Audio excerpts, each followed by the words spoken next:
A tapestry of civilizations, the Iberian Peninsula before Islam. The Iberian Peninsula, a landmass shaped by the Atlantic Ocean and the Mediterranean Sea, has been a crossroads of civilization since ancient times. Long before the arrival of Islam, it was home to a diverse tapestry of cultures, each leaving its own indelible mark on the region's history and identity. The Phoenicians, skilled seafarers and traders, established settlements along the coast, bringing with them their alphabet and commercial expertise. The Carthaginians, inheriting the Phoenician mantle, expanded their influence, clashing with the rising power of Rome in a series of Punic Wars. Roman conquest brought about a period of Romanization, as Latin language, law, and culture permeated Iberian society. Magnificent Roman structures, such as the Aqueduct of Segovia and the Theatre of Merida, stand today as testaments to the architectural prowess of this era. Following the decline of the Roman Empire, the Visigoths, a Germanic people, established their kingdom in Spain, ushering in a new chapter in Iberian history. The Visigothic period witnessed the spread of Christianity, which gradually replaced Roman paganism as the dominant religion. The Visigoths, initially Arian Christians, eventually converted to Catholicism, solidifying the religious unity of the peninsula. However, internal divisions and conflicts weakened the Visigothic kingdom, paving the way for a new power to emerge on the Iberian stage. This rich and varied past, a mosaic of cultures and influences, provided the backdrop against which the drama of the Islamic conquest and the rise of Al-Andalus would unfold. The stage was set for a new chapter in Iberian history, one that would leave an enduring legacy on Spain and the world beyond. The winds of change, the arrival of Islam. In the early 8th century, a new force swept across North Africa, carried by the winds of religious fervor and military ambition, Islam. Emerging from the Arabian Peninsula, the Islamic conquests, fueled by a belief in one God and inspired by the teachings of the Prophet Muhammad, rapidly engulfed vast territories, stretching from the Middle East to North Africa. In 711 AD, the Islamic armies, under the command of the Berber general Tariq ibn Ziyad, crossed the Strait of Gibraltar, setting foot on Iberian soil. The Islamic conquest of Spain was remarkably swift. My forces, though relatively small in number, decisively defeated the Visigothic army at the Battle of Guadalete in 711 AD. This victory, aided by internal divisions within the Visigothic kingdom, opened the way for the rapid advance of the Islamic armies. Within a few years, most of the Iberian Peninsula fell under Muslim rule, marking the beginning of a new era in Spanish history. The Islamic conquerors, known as Moors, were a diverse group comprising Arabs, Berbers, and other North African peoples. They brought with them their language, Arabic, their religion, Islam, and their culture, which gradually permeated Iberian society. The Islamic rulers established a new social order based on Islamic law and principles, but they generally tolerated the existing Christian and Jewish populations, albeit as dhimmis or protected subjects. The arrival of Islam in Spain was a watershed moment, marking a profound shift in the political, religious, and cultural landscape of the Iberian Peninsula. It ushered in a period of Muslim rule that would last for centuries, leaving an enduring legacy on Spanish art, architecture, literature, and society as a whole. The story of Al-Andalus, Islamic Spain, had begun. Abd al-Rahman, the founding father of Islamic Spain. The early years of Islamic rule in Spain were marked by consolidation and expansion. The Islamic armies, having conquered most of the peninsula, pushed into the Frankish territories north of the Pyrenees, seeking to extend the frontiers of Islam further into Europe. However, their advance was halted at the Battle of Tours in 732 AD by the Frankish forces under Charles Martel. This defeat effectively marked the northern limit of the Islamic expansion in Europe, confining Muslim rule to the Iberian Peninsula.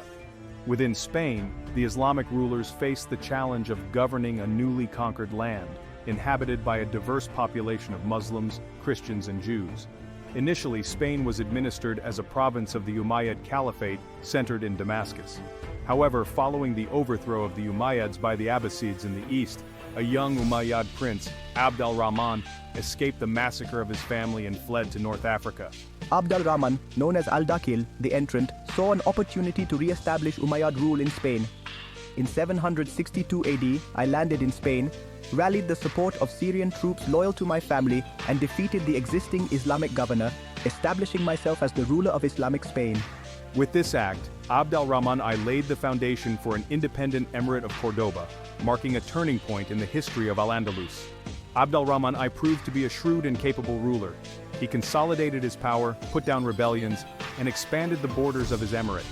He also initiated a program of building and cultural patronage, laying the groundwork for the flourishing of arts and sciences that would characterize the golden age of Al-Andalus under his successors. Abd al-Rahman I's reign marked the beginning of a period of stability and prosperity for Islamic Spain, as the Emirate of Cordoba emerged as a major center of power and learning in the Western Mediterranean world. A golden age, the Caliphate of Cordoba. Under the rule of Abd al-Rahman I's successors, the Emirate of Cordoba flourished, reaching its zenith in the 10th and 11th centuries. This period is often referred to as the Golden Age of Al-Andalus, a time of unprecedented cultural, intellectual, and economic prosperity. The city of Cordoba, strategically located on the banks of the Guadalquivir River, became a vibrant center of trade, learning, and artistic excellence, rivaling the great cities of the East. In 929 AD, Abd al-Rahman III, the great-grandson of Abd al-Rahman I, proclaimed himself caliph, assuming both religious and political authority over Al-Andalus. This bold move marked the culmination of the process of consolidating power and asserting the independence of Islamic Spain from the Abbasid Caliphate in Baghdad. The Caliphate of Cordoba, under Abd al-Rahman III and his successors, became a beacon of civilization, attracting scholars, artists, and merchants from all corners of the known world. The Golden Age of Al-Andalus was characterized by a remarkable spirit of tolerance and intellectual curiosity. The Islamic rulers of Cordoba, while devout Muslims, fostered a climate of convivencia, or coexistence, between Muslims, Christians, and Jews, and scholars from different faiths collaborated in centers of learning, translating Greek philosophical and scientific works into Arabic, preserving ancient knowledge and transmitting it to the West. The Great Mosque of Cordoba, expanded and embellished by successive rulers, stood as a testament to the architectural grandeur and artistic sophistication of this era. The Golden Age of Al-Andalus was a period of remarkable cultural efflorescence, a testament to the human capacity for creativity, innovation, and cross-cultural exchange. It left an enduring legacy on Spain and the world beyond, influencing art, architecture, literature, music, and thought for centuries to come. The achievements of Al-Andalus during this period stand as a reminder of the importance of tolerance, diversity, and the pursuit of knowledge in building a vibrant and flourishing society. Section 5. Fragmentation and Reunification, the Taifa Kingdoms. The Golden Age of Al-Andalus, while glorious, was not destined to last. In the early 11th century, internal divisions and external pressures began to weaken the Caliphate of Cordoba. A series of weak rulers coupled with factionalism and rivalries among the ruling elite led to the gradual disintegration of the Caliphate, culminating in its collapse in 1031 AD. In the aftermath of the Caliphate's demise, Al-Andalus fragmented into a patchwork of smaller, independent kingdoms known as taifas. The Taifa kingdoms, though often at odds with one another, presided over a period of continued cultural and economic vitality. Many of these kingdoms were ruled by enlightened patrons of the arts and sciences who competed with each other in sponsoring poets, musicians, and scholars.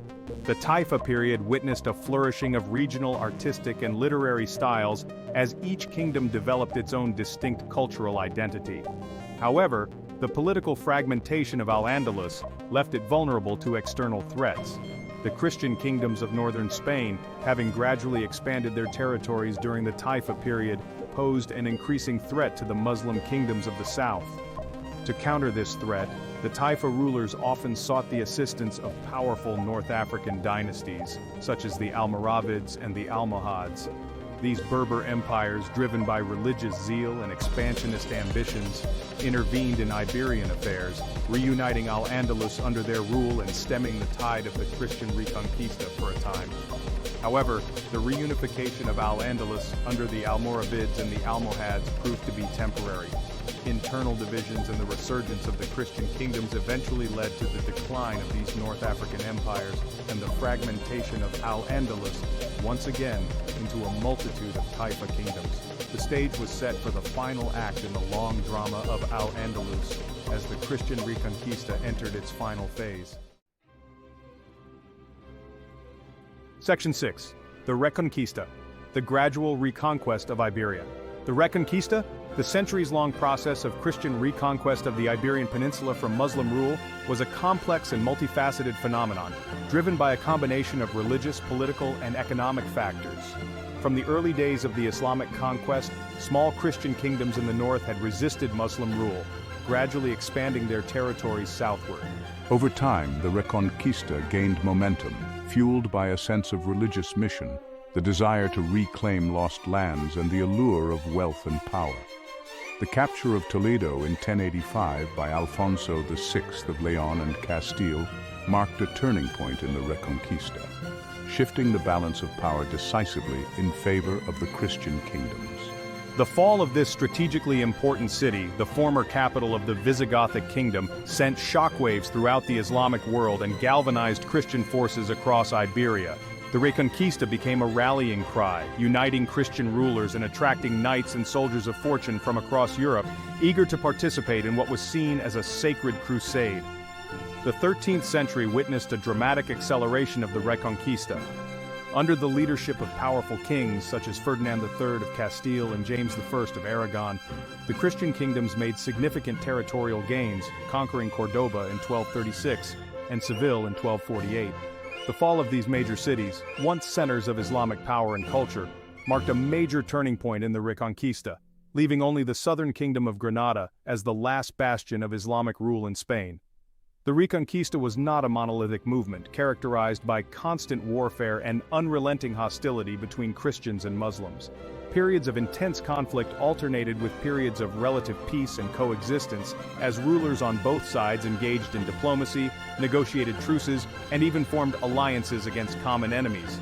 However, the overall trajectory of the Reconquista was one of Christian expansion and Muslim retreat, culminating in the final fall of Granada in 1492, marking the end of over 7 centuries of Islamic presence in Spain.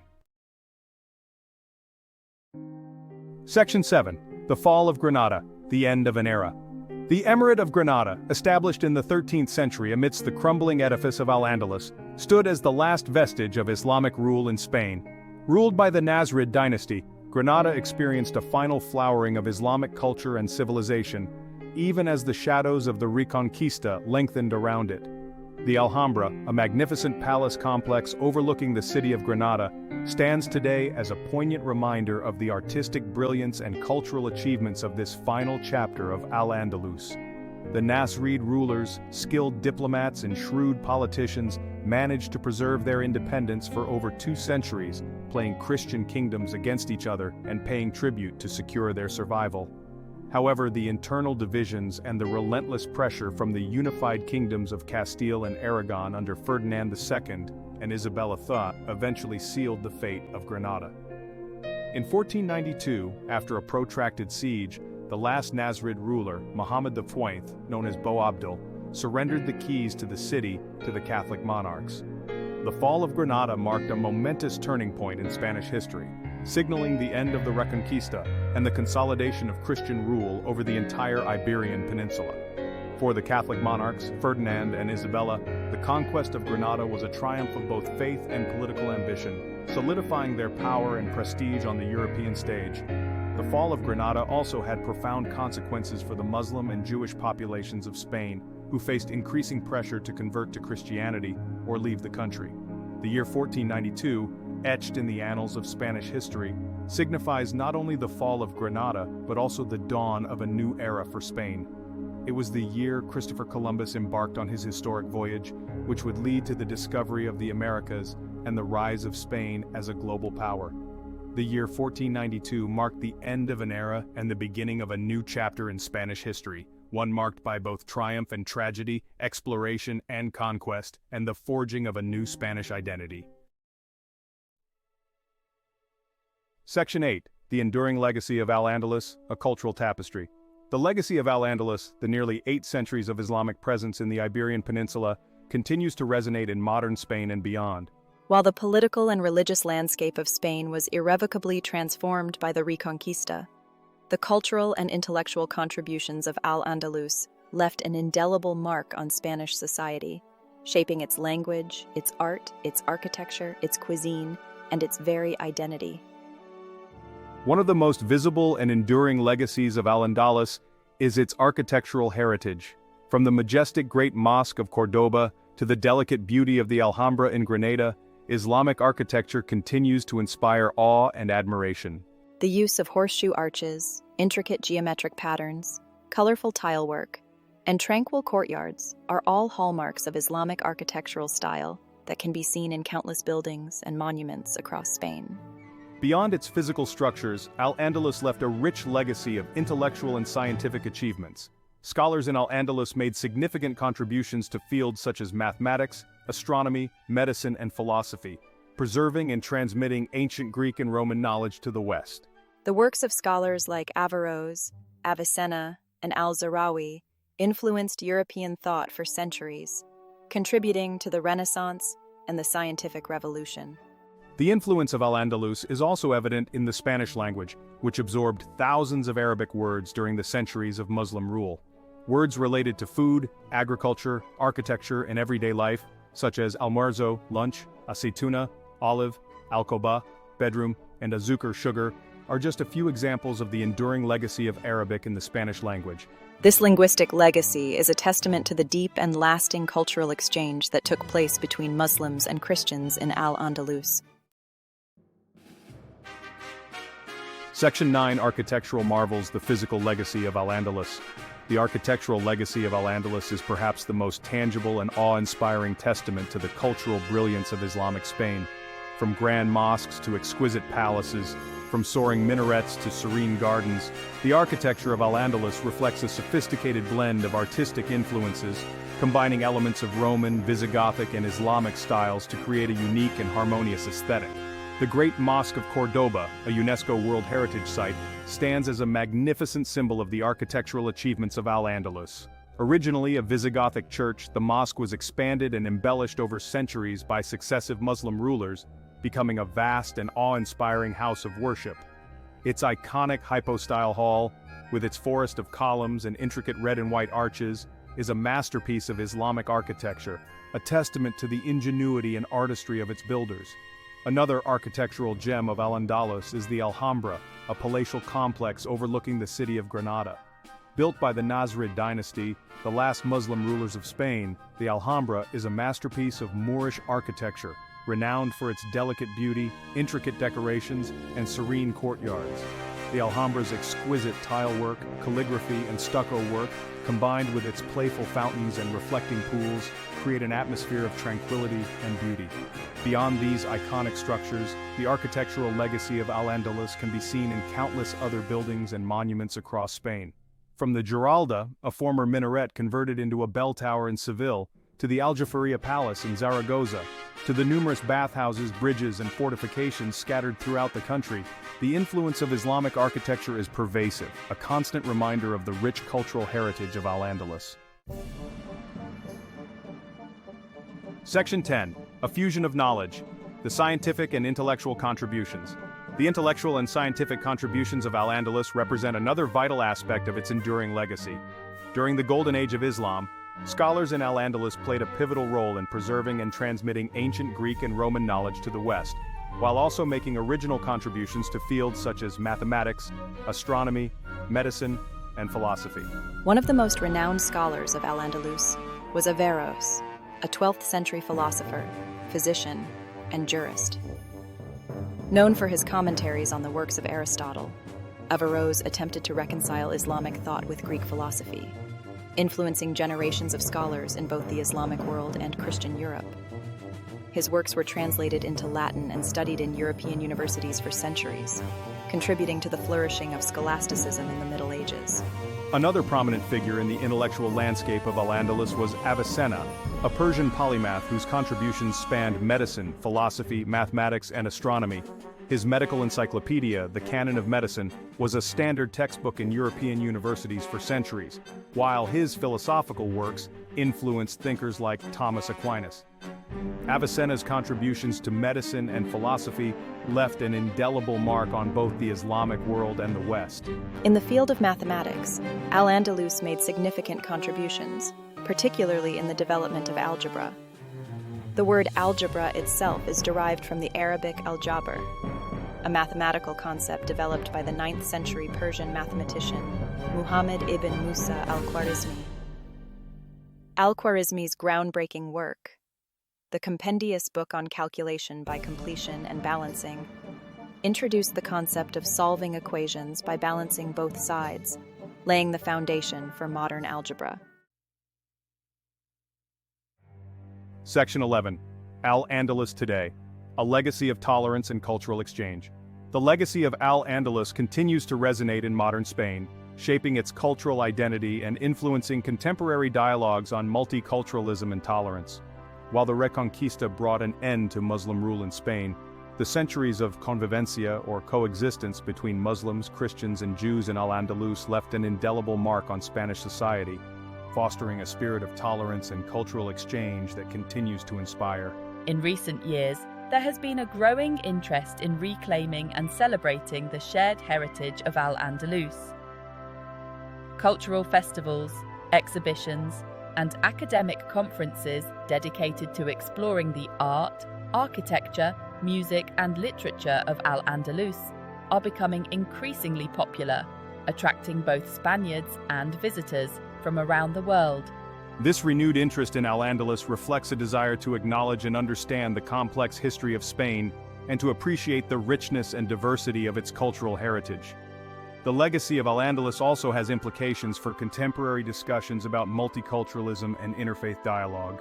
The convivencia of Al-Andalus, while not without its challenges and tensions, stands as an example of how different religious and cultural groups can coexist peacefully and productively, enriching each other's traditions and contributing to a shared society. The lessons of Al-Andalus are particularly relevant in today's world, where societies are becoming increasingly diverse and the need for understanding and tolerance is paramount. As Spain grapples with its own multicultural present and future, the legacy of Al-Andalus offers valuable insights and a reminder of the benefits of embracing diversity and fostering intercultural dialogue. The story of Al-Andalus is a reminder that cultures are not monolithic entities, but rather fluid and dynamic, constantly evolving through interaction and exchange. It is a legacy that continues to shape Spanish identity and to inspire hope for a more tolerant and inclusive future.